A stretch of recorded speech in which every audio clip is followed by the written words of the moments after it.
देवों के देव महादेव ने खुद शिव पुराण में कहा है कि मैं हर जगह विद्वान हूँ। जी हाँ, हर जगह विद्वान हूँ और विशेष रूप से 12 स्थानों में, 12 रूपों में, 12 ज्योतिर्लिंग के रूप में विद्वान हूँ, जिसे 12 ज्योतिर्लिंग के नाम से जाना जाता है, जो कि वर्तमान में भारत में स्थित हैं। इस पूरे ब्रह्मांड में, इस पूरे सृष्टि में, इस पूरे पृथ्वी पर भगवान शंकर के 12 ज्योतिर्लिंग हैं। जितने भी ये 12 ज्योतिर्लिंग वर्तमान में हैं, ऐसा माना जाता है पौराणिक कथाओं के अनुसार कि यहाँ पर भगवान स्वयं ये 12 ज्योतिर्लिंग जिन जिन स्थानों पर हैं, भगवान शंकर खुद वहाँ पर प्रकट हुए थे। इन 12 ज्योतिर्लिंगों के स्थानों के पास ऐसी महिमा है 12 ज्योतिर्लिंगों की, और ऐसा बोला जाता है कि भगवान शिव, भगवान महादेव, भगवान शंकर साक्षात इन 12 ज्योतिर्लिंगों के अंदर विराजमान है। भगवान शंकर साक्षात इन 12 ज्योतिर्लिंगों के अंदर विराजमान है। वर्तमान में पूरे ब्रह्मांड में, पूरे पृथ्वी में भगवान शंकर के 12 ज्योतिर्लिंग हैं और इन 12 ज्योतिर्लिंगों की महिमा अपरंपार है। और ऐसा कहा जाता है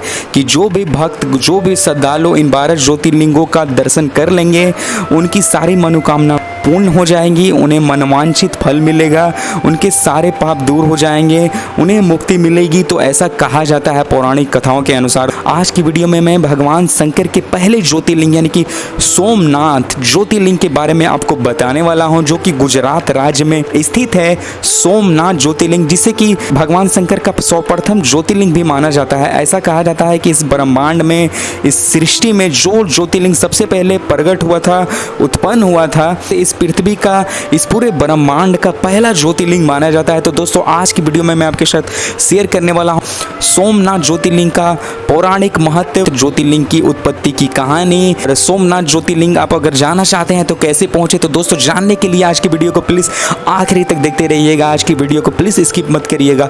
हर हर महादेव। दोस्तों, सोमनाथ ज्योतिर्लिंग को इस पृथ्वी का, इस ब्रह्मांड का, इस धरती का पहला ज्योतिर्लिंग माना जाता है, जो कि वर्तमान में गुजरात राज्य में स्थित है, भारत के।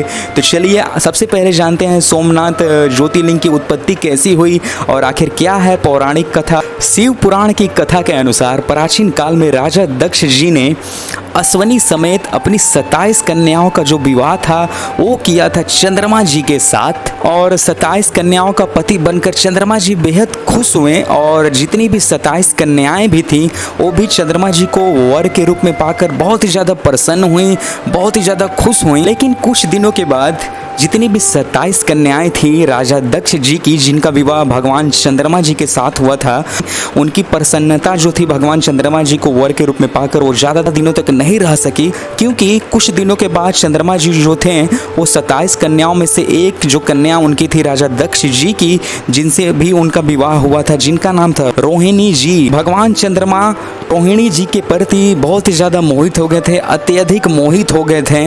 उन 27 कन्याओं में से एक थी रोहिणी जी। भगवान चंद्रमा रोहिणी जी के प्रति अत्यधिक मोहित हो गए थे। चंद्रमा जी का रोहिणी जी के प्रति इतना मोहित होना कि और कन्याओं को पसंद नहीं आया, वो काफ़ी ज़्यादा दुखी रहने लगी। और इसी के बाद, इसी के चलते वो जा पहुंची अपने पिताश्री यानी कि राजा दक्ष जी के पास। दक्ष जी से उन्होंने ये सारी बातें बताई, तो राजा दक्ष जी ये बातें सुनकर काफ़ी ज़्यादा वो भी परेशान हुए, गुस्सा हुए, दुखी हुए। राजा दक्ष जी चंद्रमा जी से जाकर मिले और उन्हें समझाने लगे, लेकिन चंद्रमा जी ने उनकी बात नहीं सुनी। उनका स्वभाव जस का तस रहा और दक्ष जी की बातों का चंद्रमा जी पर बिल्कुल भी असर नहीं हुआ। उसके बाद दक्ष जी की जितनी भी कन्याएं थीं वो काफ़ी ज़्यादा दुखी रहने लगी, और फिर से राजा दक्ष की जितनी भी कन्याएं थीं, उनकी बेटियां थीं, वो जा पहुंची राजा दक्ष जी के पास कि चंद्रमा जी का रोहिणी के प्रति स्वभाव जो था वो बिल्कुल ही नहीं बदल रहा है आपके समझाने के बाद। और इसके बाद दक्ष जी ने बहुत बार समझाया, बहुत बार समझाने का प्रयत्न किया चंद्रमा जी को, तो चंद्रमा जी ने उनकी बात नहीं मानी, और दक्ष जी के लाख गुस्सा करने के बाद, समझाने के बाद ने उनकी बात नहीं मानी। इसके बाद राजा दक्ष जी ने गुस्से में आकर चंद्रमा जी को श्राप दे दिया कि तुम क्षय रोग से ग्रसित होते रहोगे। जी हाँ, क्षय रोग से ग्रसित होते रहोगे, यानी कि तुम अपनी रोशनी धीरे धीरे खोते रहोगे। राजा दक्ष जी के इस श्राप के बाद ही बस कुछ पलों में ही चंद्रमा जी की रोशनी थोड़ी कम होती गई गई, वो क्षय रोग से ग्रसित होते गए, उनकी रोशनी दिनों दिन जाने लगी। जैसे जैसे टाइम बीतने लगा उनकी रोशनी जाने लगी। ये जानकर ऋषि मुनि काफ़ी ज़्यादा परेशान होने लगे। अगर रोशनी नहीं रहेगी तो सृष्टि कैसे चलेगा, सारी चीज़ें इधर उधर हो जाएंगी, सारे जगह त्राहिमाम मच गया था दक्ष जी के श्राप के बाद, क्योंकि चंद्रमा की रोशनी के बिना सृष्टि का कल्याण नहीं हो सकता था, सृष्टि नहीं चल सकती थी। तो ऐसे में सारे देवतागण ब्रह्मा जी के पास पहुँचे और ब्रह्मा जी के पास पहुँचे तब ब्रह्मा जी ने एक उपाय बताया कि तुम जाओ और तुम महामृत्युंजय मंत्र का जाप करो, और इसके बाद चंद्रमा जी जो वर्तमान में सोमनाथ ज्योतिर्लिंग वर्तमान में जहाँ पर है विराजमान, वहीं पर चंद्रमा जी तपस्या करने लगे। चंद्रमा जी ने महामृत्युंजय पाठ किया काफ़ी दिनों तक, और साथ ही भगवान शिव की तपस्या तकरीबन 6 महीने के आसपास भगवान शंकर की चंद्रमा जी ने कठोर तपस्या की। इससे प्रसन्न होकर, इससे खुश होकर साक्षात महादेव जी प्रकट हुए और उन्होंने चंद्रमा जी से कहा कि मांगो तुम्हें क्या वरदान चाहिए। तब चंद्रमा जी ने कहा कि मुझे आशीर्वाद दीजिए, मुझे वरदान दीजिए, मेरे सारे जो क्षय रोग थे वो दूर हो जाएं और मेरे सारे अपराधों को क्षमा कीजिए। तब इस पर भगवान शिव ने कहा, भगवान शंकर जी ने कहा कि तुम्हें जिस व्यक्ति ने, राजा दक्ष जी ने ये श्राप दिया है वो भी कोई साधारण व्यक्ति नहीं है। तब भगवान शंकर जी ने चंद्रमा जी से कहा कि 1 माह में, यानी कि 1 महीने के अंदर 2 पक्ष होते हैं। जी हाँ, 2 पक्ष होते हैं। पक्ष में तुम बढ़ते जाओगे, निखरते जाओगे, और एक पक्ष में तुम घटते जाओगे। तो एक पक्ष जिसे कहा जाता है शुक्ल पक्ष और दूसरे पक्ष को कहा जाता है कृष्ण पक्ष। पता है कि वर्तमान में भी कृष्ण पक्ष और शुक्ल पक्ष होता है। शुक्ल पक्ष के दिन चंद्रमा काफ़ी ज़्यादा निखरते हैं, चंद्र भगवान काफ़ी निखरते हुए नजर आते हैं, और कृष्ण पक्ष के दिन चंद्र भगवान काफ़ी ज़्यादा क्षीण नजर आते हैं, बहुत ही कम उनकी रोशनी दिखाई देती है। तो आज भी ये चलते आ रहा है। जब भगवान शिव सोमनाथ के रूप में यहाँ पर स्थापित हो गए सोमनाथ में, तब देवताओं ने भी उनकी पूजा अर्चना की और भगवान चंद्रमा जी को भी नमस्कार बोला, धन्यवाद बोला, क्योंकि उनकी वजह से ही भगवान शिव का वो स्वरूप सोमनाथ में मौजूद है, जिसे वर्तमान में सोमनाथ ज्योतिर्लिंग के नाम से जाना जाता है। इस शिव पुराण के अनुसार एक और बात मैं आपको बता दूं, अगर कभी भी आप सोमनाथ जाएंगे, जी हाँ, कभी भी सोमनाथ जाएंगे तो आपको वहाँ पर एक सोमनाथ कुंड दिखाई देगा। जी हाँ, सोमनाथ कुंड जिसका नाम है, और ऐसा कहा जाता है पौराणिक कथाओं के अनुसार कि उस कुंड में साक्षात भगवान शिव और ब्रह्मा जी निवास करते हैं, और जो भी भक्तगण, जो भी श्रद्धालु उस कुंड में मात्र स्नान करता है उसके सारे पाप धुल जाते हैं। अगर आप जाना चाहते हैं सोमनाथ ज्योतिर्लिंग के दर्शन करने के लिए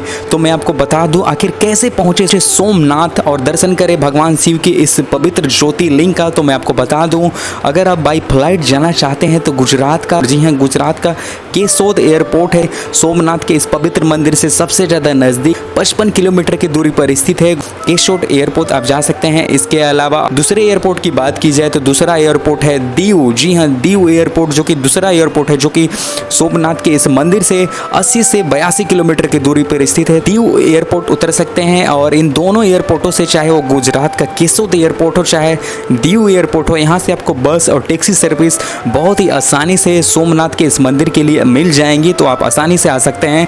और बात की जाए बाई ट्रेन, अगर कोई भी जाना चाहता है सोमनाथ ऐसे पहुँचे, तो दोस्तों अगर आप बाई ट्रेन जाना चाहते हैं तो मेरे हिसाब से ट्रांसपोर्ट का सबसे अच्छा सोर्स बाई ट्रेन हो सकता है आप सभी के लिए। सोमनाथ आप जा सकते हैं। सोमनाथ रेलवे स्टेशन जो कि सोमनाथ से 2 से 2.5 किलोमीटर की दूरी पर स्थित है, बट वहाँ पर बहुत ही ज़्यादा ट्रेनें नहीं मिलती है क्योंकि एक छोटा सा रेलवे स्टेशन है सोमनाथ का, वहाँ पर आप जा सकते हैं। लेकिन अगर आप बहुत ही बाहर राज्य से आ रहे हैं, बाहर के स्टेट से आ रहे हैं, तब आखिर आप ट्रेन से कैसे पहुँच सकते हैं सोमनाथ के इस ज्योतिर्लिंग के दर्शन करने के लिए? बिरावल जंक्शन, जी हाँ, बिरावल जंक्शन जो कि सोमनाथ जाने के लिए, सोमनाथ मंदिर जाने के लिए सबसे नियरेस्ट रेलवे स्टेशन है, जो कि सोमनाथ मंदिर से केवल 6 किलोमीटर की दूरी पर स्थित है। तो बिरावल जंक्शन आप उतर सकते हैं और वहाँ से आप सोमनाथ मंदिर जा सकते हैं। अगर कोई भी बाई बस जाना चाहता है सोमनाथ मंदिर, तो चलिए मैं आपको बताता हूँ आखिर बाई बस आप कैसे पहुँच सकते हैं। अगर आप बाई बस जाना चाहते हैं सोमनाथ मंदिर, तो दोस्तों सोमनाथ मंदिर जो कि गुजरात में स्थित है, यहाँ से नासिक, मुंबई, अहमदाबाद, उदयपुर है और इन बड़े शहरों से आपको बस आसानी से मिल जाए। आपको बस नहीं मिलता है तो आप गुजरात पहुंच जाएं कैसे भी, और गुजरात पहुंचने के बाद आपको बहुत सारी प्राइवेट बसें, सरकारी बसें अवेलेबल मिल जाएंगी सोमनाथ मंदिर जाने के लिए। तो आप आसानी से आ सकते हैं और दर्शन कर सकते हैं। तो उम्मीद करता हूँ कि आज की वीडियो आपको अच्छी लगी होगी, और आज की वीडियो का बनाने का मोटिव यही था कि मैं आपके साथ शेयर कर पाऊँ भगवान शंकर के 12 ज्योतिर्लिंगों की महिमा और इसकी कहानी। और आज की मेरी जो पहली वीडियो थी भगवान शंकर के पहले ज्योतिर्लिंग की, सोमनाथ ज्योतिर्लिंग की, जिसे पृथ्वी का और इस ब्रह्मांड का पहला ज्योतिर्लिंग माना जाता है। तो दोस्तों उम्मीद करता हूँ आज की वीडियो भगवान शंकर के सोमनाथ ज्योतिर्लिंग की ये वीडियो आपको अच्छी लगी होगी। कमेंट कर बताना ना भूलें, और साथ ही वीडियो पसंद आई होगी तो वीडियो को लाइक कर सकते हैं, शेयर कर सकते हैं, और साथ ही चैनल को आप चाहें तो सब्सक्राइब भी कर सकते हैं। तो दोस्तों चलता हूँ, मिलता हूँ नेक्स्ट वीडियो में, और इसके बाद और भी वीडियोस में लेकर आने वाला हूँ। तो दोस्तों मिलता हूँ नेक्स्ट वीडियो में, और अगली वीडियो होगी भगवान शंकर के दूसरे ज्योतिर्लिंग से, भगवान शंकर के दूसरे ज्योतिर्लिंग से रिलेटेड अगली वीडियो होने वाली है। तो दोस्तों अगली वीडियो को भी देखना ना भूलें। तब तक के लिए बाय बाय, जय हिंद, जय भारत।